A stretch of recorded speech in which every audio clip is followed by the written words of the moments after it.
성부와 성자와 성령의 이름으로. 좋으신 하느님 아버지, 오늘 당신의 사랑하는 아들, 딸들, 저희들의 과거를 아시고 살아가고 있는 모습을 아시고 또 앞날을 예비하시는 주님이시기에 주님 앞에 저희들은 그저 자비를 베풀어 달라는 말밖에 할 수가 없습니다. 늘 겸손하게 살려고 노력하지만은 언제나 탕자가 되어 아버지 집을 떠나고 배반하고 그토록 기다리시는 아버지 품으로 돌아갈 줄 모르는 교만한 인간임을 고백합니다. 좋으신 하느님, 오늘 비록 이 짧은 시간이지만은 오늘 이 사제를 이 앞에 내세우셨으니 필요한 말씀 사제의 입술을 통해서 하시기를 간절히 청합니다. 말씀이 능력이 되어 여기 있는 이들에게 필요한 은혜, 특별히 치유의 은혜, 무엇보다도 하느님을 앞세우는 믿음의 은혜를 주시기를 간절히 청합니다. 우리의 전구자이신 성모 마리아님, 저희들은 기도할 줄 모릅니다. 기도를 봉헌한다 하더라도 늘 분심 잡념 속에 하는 기도임을 아실 겁니다. 그러기에 어머니의 전구가 필요하고 어머니의 도우심이 필요하다고 생각이 됩니다.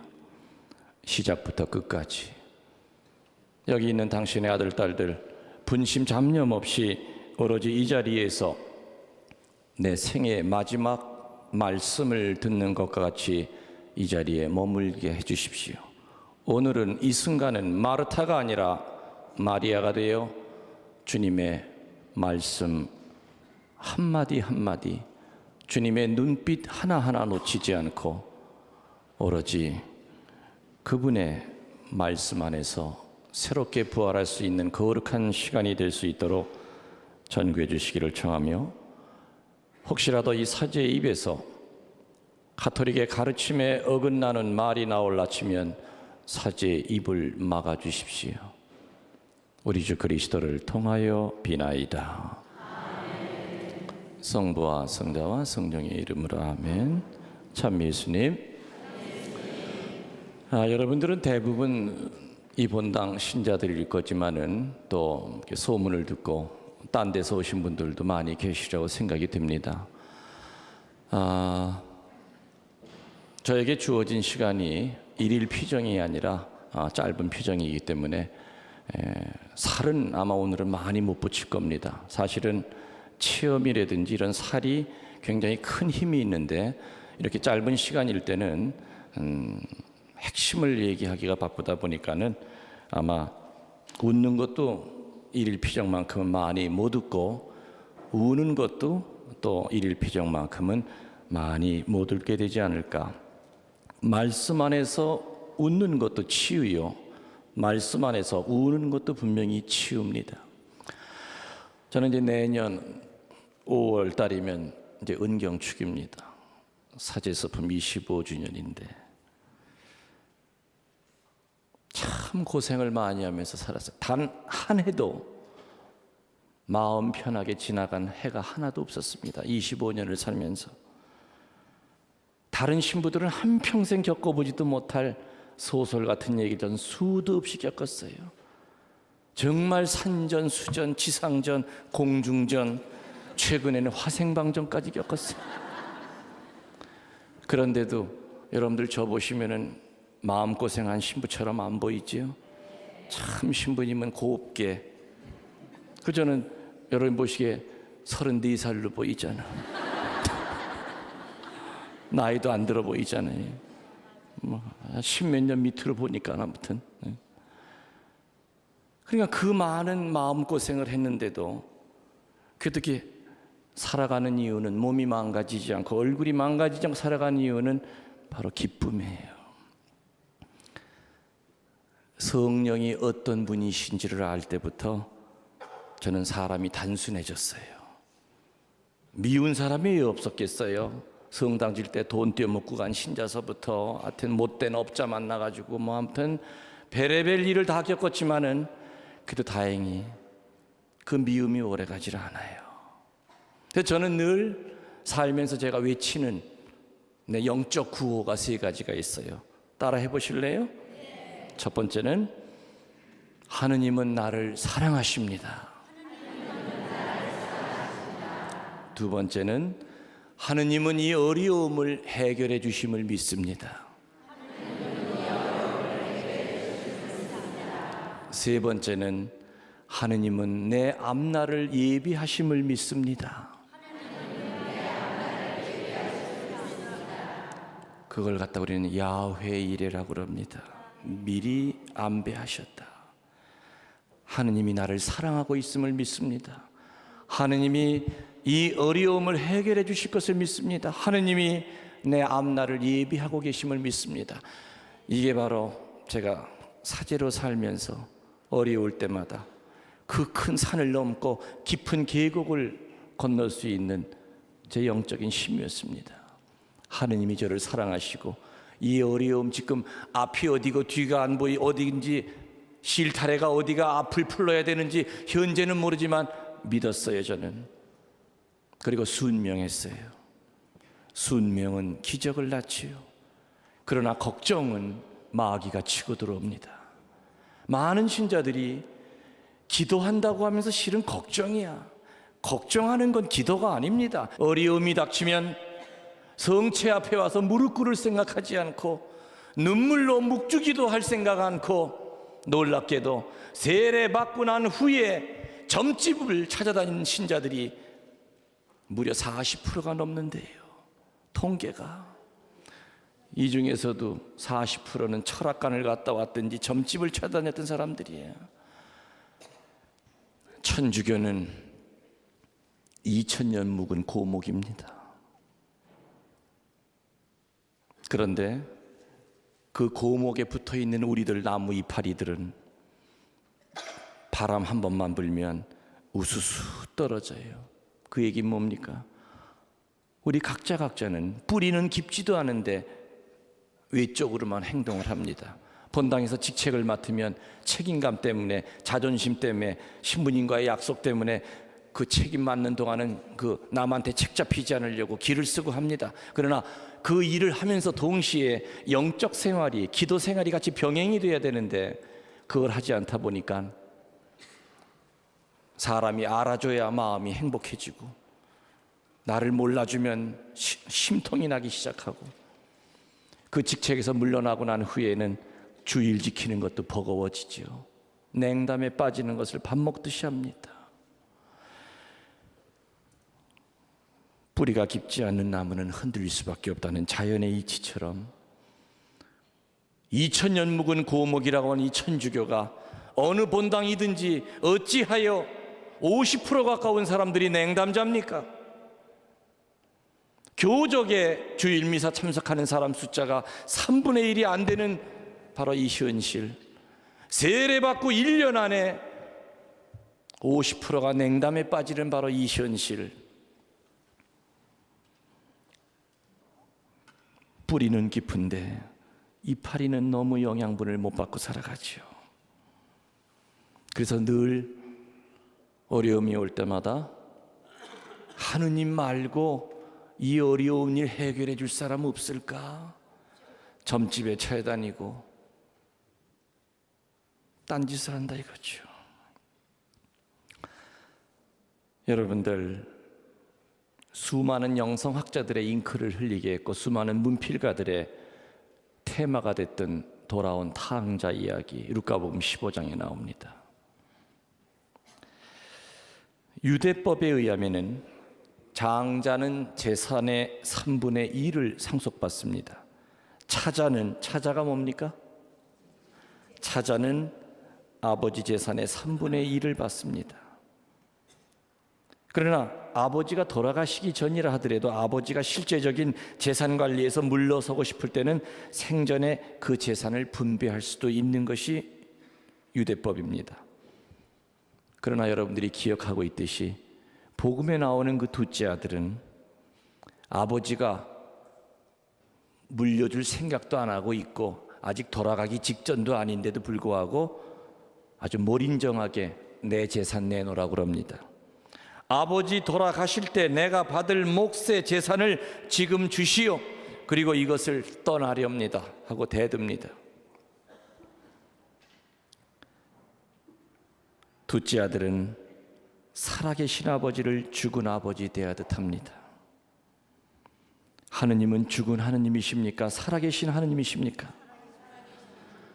철학자요, 물리학자요, 위대한 신앙가였던 파스칼은 하느님을 체험했던 그날 그 시간을 잊지 못해서 늘 양복 안쪽에다가 양피지에다가 뭐라고 적어놓고 다녔느냐? 아브라함의 하느님, 야곱의 하느님, 이삭의 하느님, 나의 하느님을 몇 년 몇월 몇 시에 만났다. 죽을 때까지 안쪽에다가 신앙이 흔들릴 때마다 살아계신 하느님이 나한테 하셨던 그 엄청난 역사를 생각하면서 양피지 안단을 들어서 그날 그 시간을 상기했다고 합니다. 여러분들도 하느님을 체험했던 적이 있을 겁니다. 성령 세미나를 통해서, 아니면 꾸르실료를 갔다가, 아니면 에미를 갔다가, 아니면 어느 피정신부님의 강론, 아니면 그 테이프 하나를 듣고 하느님을 체험했던 바로 그날 그 시간이 있었을 겁니다. 사제들은 살아있는 하느님을 체험한 신자들을 볼 때마다 행복해요. 복음에 나오는 둘째 아들은 하느님이 분명히 살아있는데도 불구하고 죽은 아버지 대하듯 하면서 유산 미리 땡겨서 내놔, 내 목 챙겨갈 거야. 하느님은 한 사람 한 사람에게 구체적인 계획을 갖고 계십니다. 내가 죽은 하느님이 아니라 살아있는 하느님이라는 것을 드러내 주시기 위해서 한 사람 한 사람에게 구체적인 계획을 갖고 계시고, 내가 생각하지도 않았던 때에 하느님을 체험하게 만들어 줍니다. 여러분들에게 하느님은 어떤 분이십니까? 여러분들 이제껏 세례받고 사시면서 하느님이 살아계셨다고 하는, 살아계신 분이라고 하는 것을 느끼고 계십니까? 아니면 여전히 목석처럼 아무 반응이 없는 그런 하느님으로 여러분 마음 안에 자리 잡고 계십니까? 하느님은 당신이 살아있다고 하는 것을 적어도 세 가지의 출구를 통해서 알려주십니다. 첫 번째는 말씀을 통해서 나는 죽은 하느님이 아니라 살아있는 하느님이라는 것을 알려주십니다. 두 번째는 성사를 통해서 살아있는 하느님을 알려주십니다. 세 번째로는 체험을 통해서 알게 해주십니다. 체험 중에서도 기쁜 체험이 아니라 고통의 체험을 통해서 아주 강하게 알려주십니다. 첫 번째가 뭘 통해서 알려주신다고요? 말씀을 통해서. 히브리서 4장 12절에서 13절에 보면은 하느님의 말씀은 살아있고 힘이 있으며 어떤 쌍날칼보다도 더 날카롭습니다. 그래서 사람의 마음을 꿰뚫어 영혼과 정신을 갈라놓고 관절과 골수를 쪼개어 그 마음속에 품은 생각과 욕심을 드러냅니다. 여러분들, 병 중에서 무슨 병이 제일 무서운 병인 줄 아시죠? 무슨 병이 제일 불치병입니까? 지금 요즘 암, 그죠? 암 제일 무섭잖아요. 그리고 또 에이즈, 에이즈는 좀 약이 좋아서 현상 유진된다고 합디다. 그 에이즈라고 하는 그게 약자지요. AIDS. 그게 무슨 약자인 줄 아시죠? 이제 다 살았다. 그거 약자가 AIDS예요. 아프리카에서는 그거 걸리면 가잖아요, 그죠? 에이즈 걸리면. 근데 암보다도 더 무섭고 에이즈보다도 무섭고 풍보다도 무서운 병, 그 병은 이름이 뭐냐? 불감증이에요. 무슨 병? 못 느끼는 병. 3대 영적 불감증이 있죠. 첫 번째는 말씀의 불감증이 있고, 두 번째는 은총의 불감증이 있고, 세 번째는 죄의 불감증이 있습니다. 은총의 불감증 환자들은 뭐예요? 은총 찾아 산만리. 여러분들, 은총은 찾아 헤매는 데가 것이 아닙니다.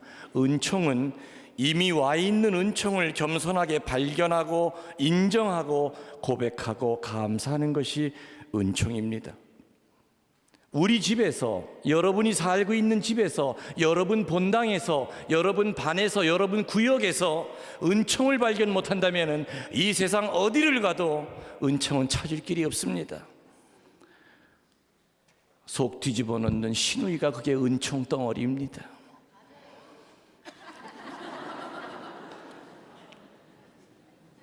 똥오줌 싸시는 시어머니가 은총 덩어리요, 소년원에 들락거리는 자식 새끼가 은총 덩어리요, 바람 피는 남편이 그게 은총 덩어리야. 그나마 그 인간 때문에 그래도 요나마 요 꼬라지라도 이렇게 신앙생활하고 하느님 찾을 수 있었잖아요.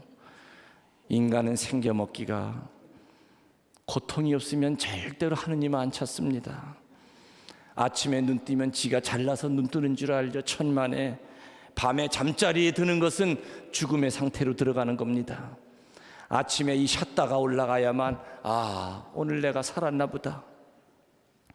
이 조그만 땅덩어리에서 하룻밤 사이에 수백 명이 죽습니다. 심장마비로 죽고 무슨 교통사고로 죽고 자빠져가지고 머리가 깨져 죽고, 그 일이 나와는 아무 상관이 없다. 장담 못해요. 제가 있는 감곡성당은 노인네들이 참 많습니다. 지금 일주일 사이에 5명 장례 치렀어요.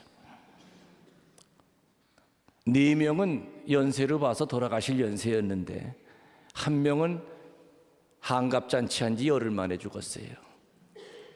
첫 토요일 날, 바로 그날 한참 첫 토요일 때문에 정신이 없는데 바로 성당 밑에 있는 집에서 자매님이 올라, 신부님 우리 남편 이상해요. 내려가 보니까 소파에 앉은 채로 죽어 있는 거예요. 부인은 서울에 결혼식 하러 갔다가 전화를 안 받더래요. 그래서 불이 나게 내려와 보니까 소파에 앉은 채 텔레비 켜놓은 채 죽어 있더래요. 한갑잔치 열흘 전에 하고. 그 얼마나 꿈만 같겠어요. 믿어지질 않죠. 어차피 우리들은 다 사형수들입니다. 형이 언제 집행이 될지 모를 뿐이지 다 사형수들이죠. 한 번은 가야 되는 그런 존재들이에요. 은총에 불감증한 자들은 늘 은총을 찾아 헤매지만은, 여러분들이 피정으로 와서 아니면 무슨 세미나라든지 어떤 여러 가지 좋은 교육을 받고 느끼는 건 뭐냐? 거기서 은총을 받는 것이 아니라, 은총이 내가 이렇게 은총 덩어리였구나, 온몸으로 은총이 코팅이 되어 있는 존재구나 하는 것을 느끼는 것이 바로 이런 피정의 목적이에요. 여기서 은총을 받는 게 아니죠. 두 번째, 무슨 불감증 환자 있었다고 그랬죠? 죄의 불감증 환자. 죄를 져놓고도 자기는 운동장 한가운데다 줄을 거놓고 의인들, 죄인들, 자기가 속해 있다고 생각하는데 줄서시오 하면은, 이 죄의 불감증 환자들은 늘 죄인 쪽에 서지 않고 의인 쪽에 줄을 섭니다. 우리 성당에 나만 아는 사람이 있으면 나와봐. 이 죄의 불감증 환자들은 그 병의 원인이 뭐냐? 감기면 바이러스라든지 이렇게 원인이 있듯이 죄의 불감증에 걸릴 수밖에 없는 이유가 있어요. 그건 뭐냐? 늘 비교의 대상을 자기보다 현찮은 사람에게 둡니다. 기도? 그래, 기도 안 하는 내 남편보다는 내가 기도 열심히 해. 나는 의인이야. 그러나 우리들의 비교의 대상은 눈에 보이는 인간이 아니라 누굽니까? 그리스도 한 분이에요. 그래서 우리들은 자주 교만해지려고 할 때마다 나는 그리스도만큼 기도하는가? 나는 그리스도만큼 봉헌하는가? 나는 그리스도만큼 내 자신을 내어주고 살아가는가? 우리 삶의 중심은 예수 그리스도 한 분입니다. 여러분은 가슴에다가 인간을 품고 살지 마십시오. 지금은 저렇게 간쓸게 다 빼줄 것처럼 나를 애끼던 저 사람이 어느 한순간에 등에 칼을 찌를 수 있는 것이 서로 간의 인간의 모습입니다. 성당에 사람 보고 나오면은 죽을 때까지 수십 번 냉담할 수밖에 없습니다. 미운 놈 피해서 도망가면 미운 놈 또 나타납니다. 어찌 한평생 사람만 피해서 다니겠습니까? 그러나 하느님 중심, 그리스도 중심으로 살아갈 때는 누가 와서 아무리 밑에서 잡아 흔들어도 흔들리질 않고 떨어지질 않습니다. 죄의 불감증 자들은 늘 기준의 대상을 자기보다 현찮은 사람에게 봅니다. 성당에만 오면은 성녀 썰이 듣는 할머니 계십니다. 그 할머니 손에는 늘 묵주가 떨어지질 않습니다. 그래서 특기가 그 할머니는 묵주 신공이요 취미가 14처입니다. 성녀 썰이 들어요. 그런데 집에만 가면 하나밖에 없는 메누리 멸치대가리 볶듯이 달달달달 볶습니다. 묵주 굴리면서도 이년아 밥해라 하면서 그 할머니를 가리켜서 불감증 환자라고 합니다.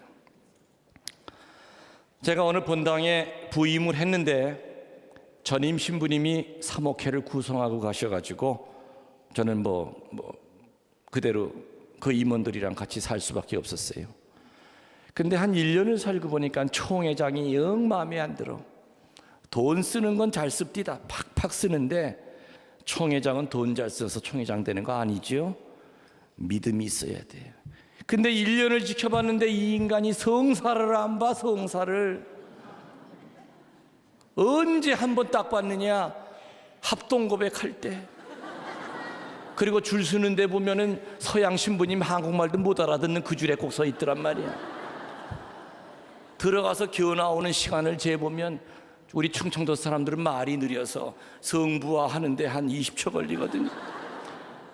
들어갔다 나오는 시간 보면 2분도 안 돼서 나와. 1년 만에 들어간 인간이, 이야, 신부인 나도 한 달에 한 번씩 성사를 보는데 볼 때마다 그렇게 많이 성찰거리가 많은데 어떻게 1년 만에 성사를 보면서 저렇게 빨리 나올 수 있을까? 어느 날 술 한잔 합시다 해가지고 이제 술을 먹으면서 제가 술 취한 척 주정을 했어요. 당신 나 기분 나빠. 왜 그러세요 신부님? 왜 성사 안 봐? 그리고 당신 사업하면서 내 자매님한테 얘기 들어보면은 밤새고 들어올 때도 많다며. 지난주에는 팬티까지 바꿔 입고 왔다며.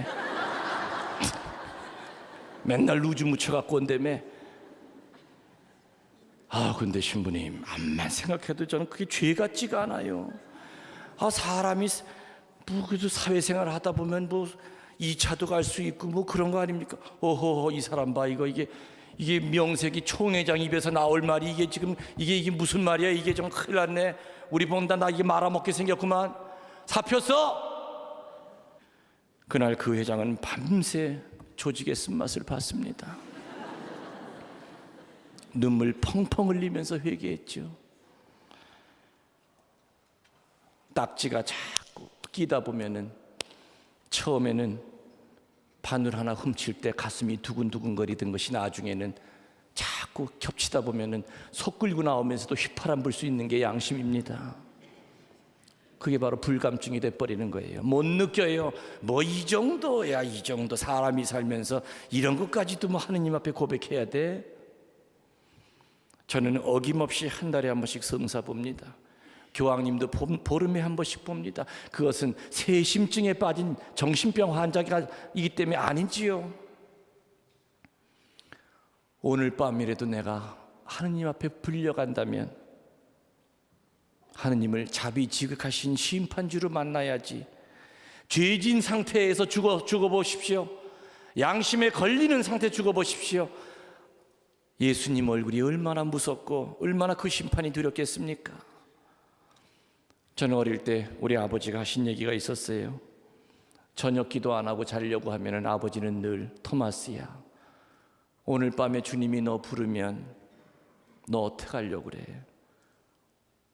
잠자기 전에 양심 성찰하고 자야지. 지금 저녁 기도야 5분도 안 걸리지만 옛날 저녁 기도는 얼마나 길었습니까? 그 어린 나이에 그래 오늘 내가 동생한테 무슨 짓 했나? 성찰하고 그래. 오늘 내가 죽어도 예수님한테 달려가서 끌어안을 수 있도록 죄짓지 말고 죽어야지. 말씀에 불감증한 자가 있습니다. 말씀에 불감증한 자는 극과 극을 달리는 양쪽으로 갈라지는데, 이쪽에 있는 불감증한 자는 뭐냐? 아예 말씀을 들으려 하질 않습니다. 그 본당에서 피정이 1년에 5번 6번 있어도 신부님이 공지할 때마다 초대합니다, 나오십시오 하더라도 그래, 내가 미쳤냐, 그 시간에 거기 앉아 있게.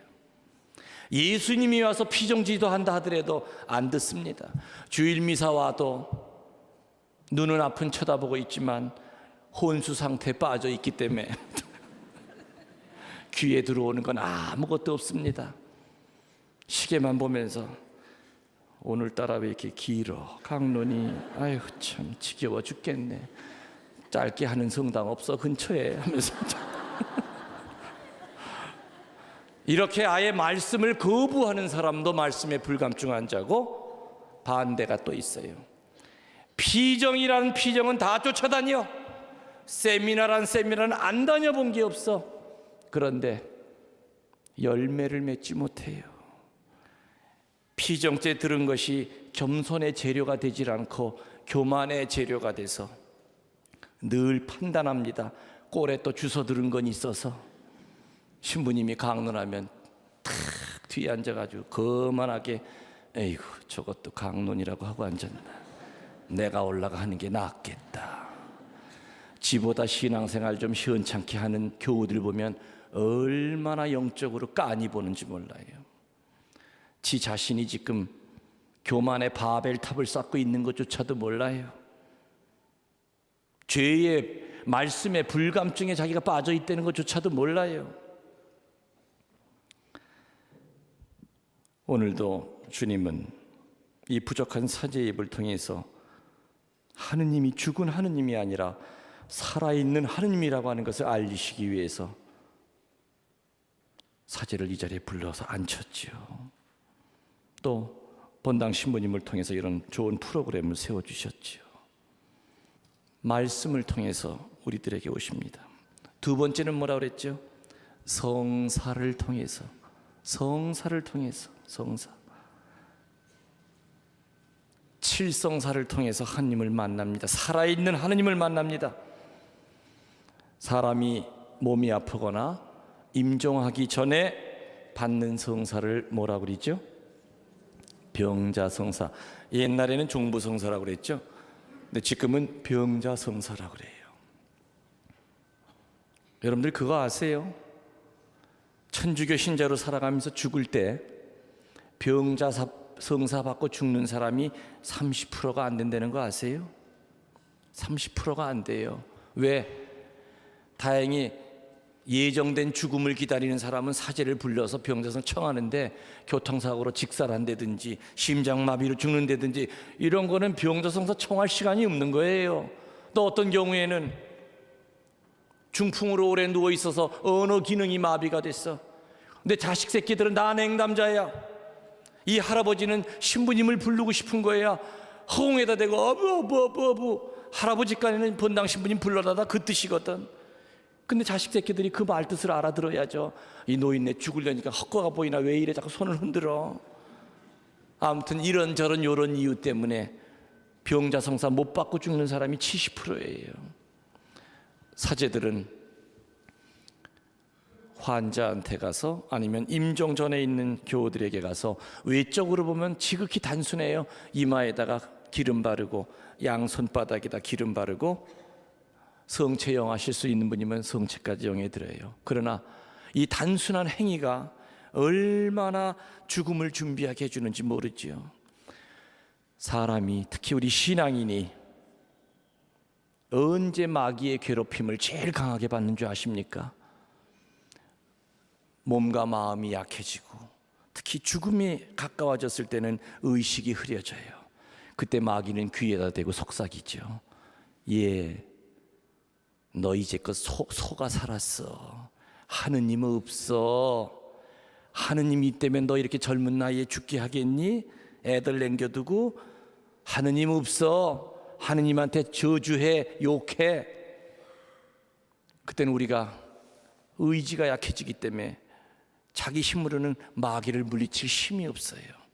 그때 사제는 가서 이마에다가 십자가와 양손에다가 기름을 바름으로써 사탄이 이 환자의 머리카락 하나 건드리지 않게끔 지켜주는 거죠. 겉으로 보기엔 지극히 단순한 행위지만은 사탄을 띄워주는 행위예요.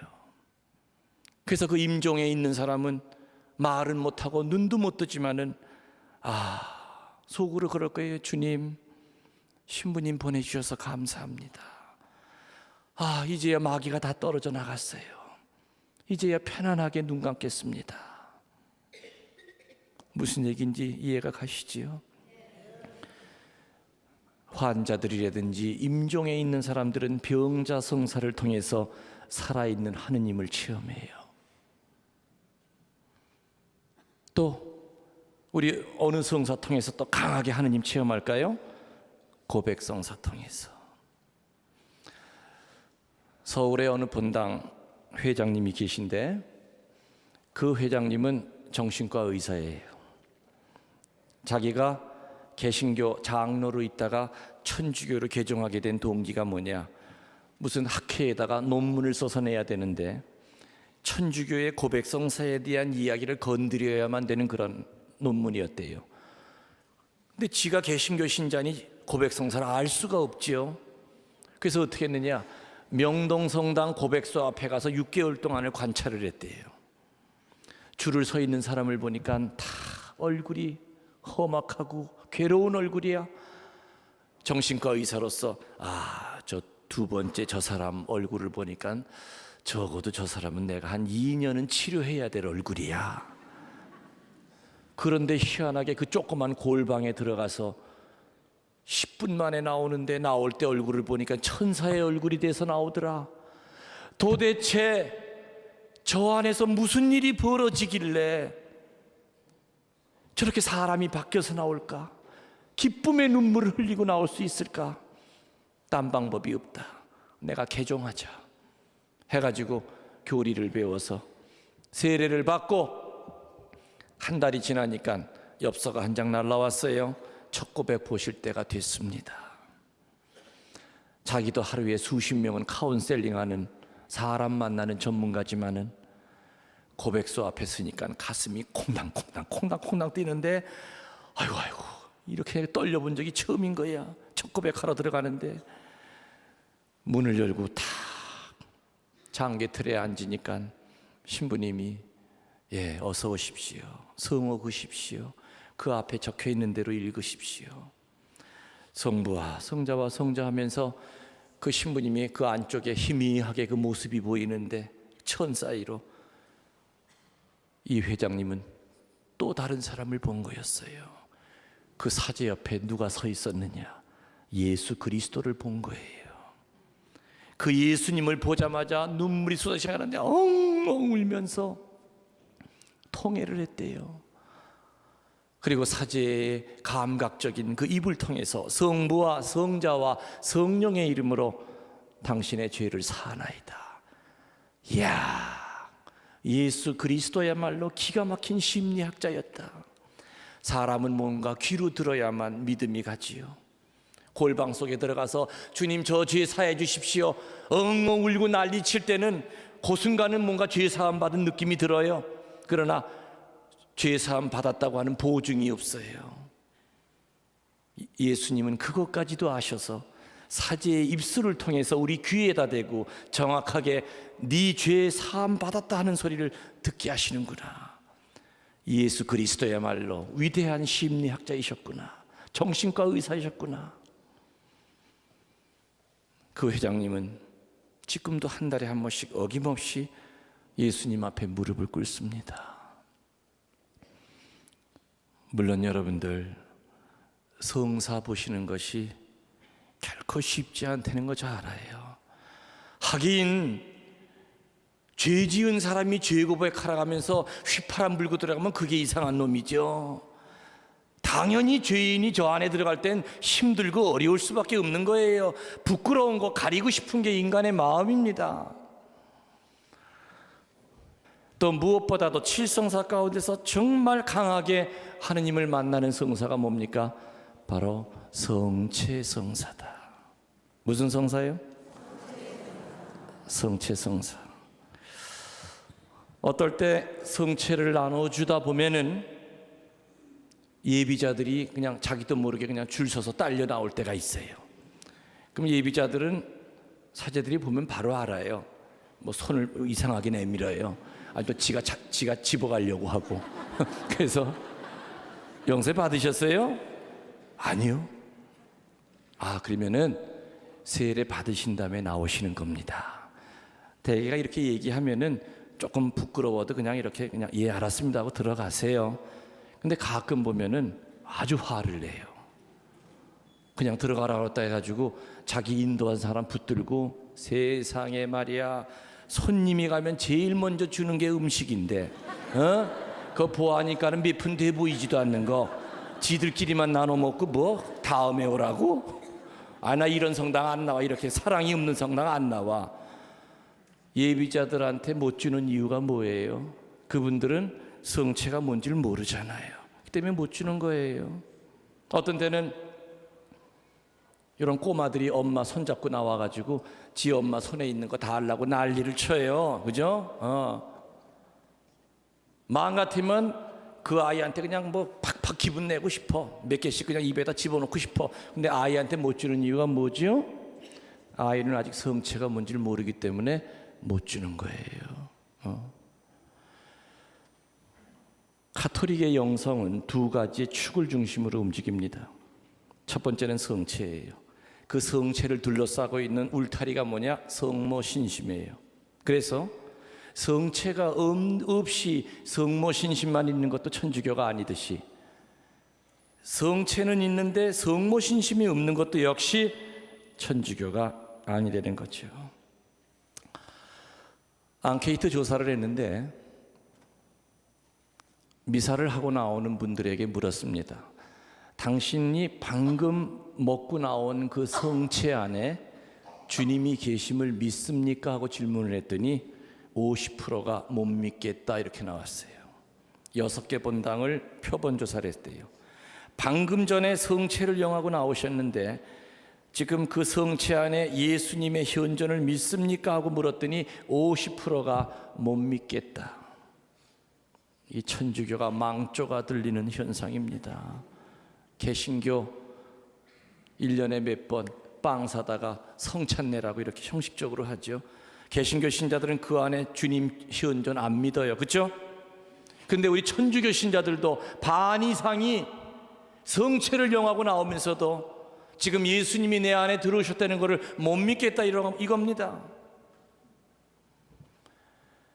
개신교와 천주교의 차이가 뭐겠습니까? 성체예요. 물론 이 평화방송 개신교 신자들도 듣습니다. 이 자리에 개신교 신자들도 앉아 있을 수 있어요. 개신교 신자들의 이 세상에서 살면서 이 세상에서의 지상에서의 신앙의 목적은 뭐냐? 예수님을 닮는 거예요. 그렇겠죠? 그런데 우리 천주교 신자들의 이 지상에서의 신앙의 목적은 뭐냐? 예수님이 되는 거예요. 뭐가 있기 때문에 가능하지요? 성체가 있기 때문에. 그래서 성체를 영한 천주교 신자들은 예수님처럼 기도하는 것이 아니라 예수님이 돼서 기도하는 것이고, 성체를 영한 천주교 신자들은 예수님처럼 봉헌하는 것이 아니라 예수님이 돼서 봉헌하는 것이고, 성체를 영한 천주교 신자들은 예수님처럼 희생하는 것이 아니라 예수님이 돼서 봉헌하는, 희생하는 것이죠. 바오로 사도는 갈라디아서 2장 20절에 이제는 내가 사는 것이 아니라 그리스도가 내 안에 사십니다 얘기하셨죠. 그리스도와의 동일화는 성체를 통해서 가능한 겁니다. 제가 몇 년 전에 카나다에 피정을 시키러 갔었습니다. 그때 갔을 때 개신교 신자들이 한 40여 분이 그 피정에 참석을 했어요. 하도 신기해가지고 제가 가서 물었어요. 어떻게 여기 오시게 됐습니까? 하니까 신부님 테이프가 이미 우리 교회에 벌써 예전에 다 돌아다녔대요. 그래서 우리 개신교 신자들이 신부님을 많이 알고 있는데 신부님이 여기 온다는 소리를 듣고 왔는데 저희들 여기 앉아 있으면 안 되는 겁니까? 아이고, 무슨 별 말씀을. 잘 오셨습니다. 그 성당에서 3일 강의를 하는데 저는 3일 동안 개신교 교우들이 이해하지 못하고 있는 것들, 성모 신신과 성체에 대한 걸 가지고 집중적으로 3일 동안 강의를 했어요. 마지막 날 강의가 끝나고 파견 미사를 할 때 개신교 오신 그 장로 한 분이 제의실로 들어오시더니, 신부님, 성체가 그런 건 줄 몰랐습니다. 저희들 개신교에서 다 세례받은 사람들인데 이따가 저희들은 그거 영하면 안 되는 겁니까?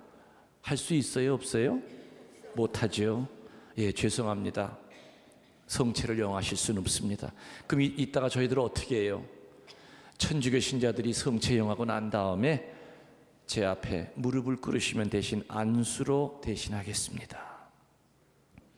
교우들이 성체 영하고 들어가고 나서 개신교 신자들이 사제 앞에 무릎을 꿇고 안수를 받았어요. 저도 눈물이 핑 돌았고 안수받는 개신교 신자들도 눈에는 눈물이 맺혔고 그거를 지켜보는 천주교 신자들도 눈물을 펑펑 흘렸죠. 6개월 후에 그 본당 신부님이, 그 본당 회장님이 전화가 왔어요. 신부님, 기쁜 소식 전합니다. 신부님 오셨을 때 신부님 피정 들었던 그 개신교 신자들이 6개월 동안 교리 배워서 어저께 30명이 세례를 받았습니다. 기뻐해 주십시오.